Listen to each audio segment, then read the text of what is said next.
Hello guys, magandang araw po sa inyong lahat. Ito naman pong kaibigan nyo si Jade. Sa video natin ngayon, pag-usapan po na natin ang pagbabalik ng Friendster. Isa sa mga sikat na social media websites noon na nawala at bumalik.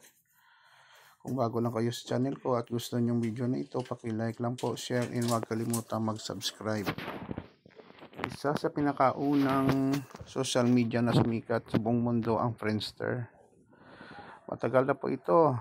2003 yata nag-start, hindi nawala 2015. Maraming factors na pwede natin maibigay para sa dahilan bakit nawala po ang Friendster. Una-una guys, nakita ko hindi po siya nag-innovate in terms of functionality. Wala po siyang chat, more on email lang po. Pangalawa po, medyo mabagal siya mag-load. Walang games, walang ibang functionality like ng mga picture, sharing ng mga video, reels at games, pangatlong dahilan is more on management.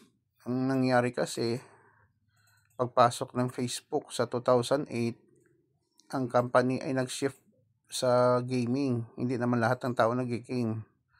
At ang kanilang system, ang kanilang platform, marami pong bugs or mga errors. So, ngayon, nakita ko, bumalik sila. Kaso lang, parang hindi ka pa makapag-access, early access, parang waiting pa.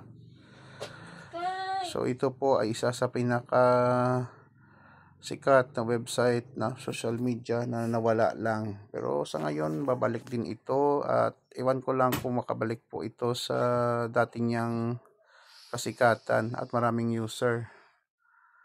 So, ano bang kanilang ino-offer sa ngayon? User first, Friendster prioritize user over profit. Current social media has made the internet a toxic experience. We will change that. So, hindi daw sila priority nila ang profit. So, paano sila makasurvive? Well, iwan ko kung totoo ito or gimmick lang para maka-attract ng user. We will never sell your data. Current social media sites sell your personal data for profit. We won't sell out, So, ang Facebook, ang Instagram, even Google nga even wala sang social media, bibenta ng mga information according sa mga tao din. Pero hindi naman nila inaamin, Not driven by advertisers. Friendster has no feed-driven algorithms which promote negativity and drama in exchange for clicks. A friendly social space. We will never purposely steal your attention or try to make you addicted by posting negative in exchange for growth. Parang wholesome ang kanilang ino-offer, ng Friendster. Pero sa ngayon, hindi pa ma-access.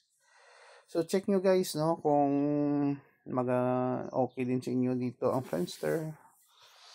Kung hindi, pero sa akin lang medyo mahirapan sila mag-catch up compared sa Facebook, grabe na ang ng Facebook ng functionality at ino-offer sa user. May mga income na monetization para sila maka-catch up.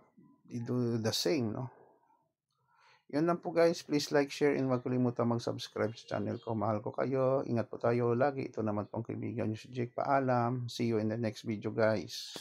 Thank you for watching.